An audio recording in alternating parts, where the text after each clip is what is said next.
পুরাণ পুরাণে পঞ্চলক্ষণানিত্য উহাতে ইতিহাস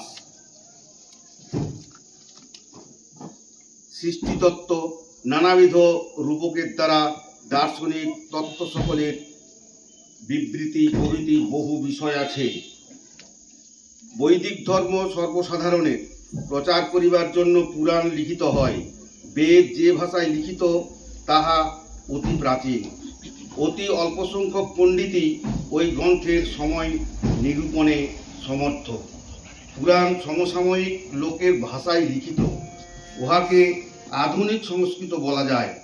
ওইগুলি পণ্ডিতদের জন্য নয়, সাধারণ লোকের জন্য। কারণ সাধারণ লোক দার্শনিক তত্ত্ব বুঝিতে অক্ষম।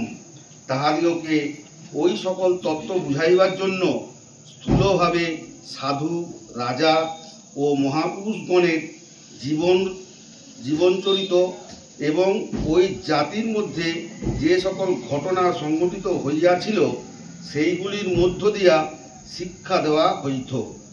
মুনিরা যে কোনো বিষয় পাইয়াছেন তাহাই গ্রহণ করিয়াছেন, কিন্তু প্রত্যেকটি ধর্মেই নিত্য সত্য বুঝাইবার জন্য ব্যবহৃত হইয়াছে। তারপর তন্ত্র, এইগুলি কতক কতক বিষয়ে প্রায় পুরাণের মতো এবং তাহাদের মধ্যে কতকগুলিতে কর্মকাণ্ডের অন্তর্গত প্রাচীন যাগযজ্ঞকে পুনঃপ্রতিষ্ঠিত করিবার চেষ্টা করা হইয়াছে। ওম পরতত্ত্বে সদালীন রামকৃষ্ণ সমজ্ঞয়া যো ধর্ম স্থাপনারত বীরেশ্বং তং নমাম্যহম।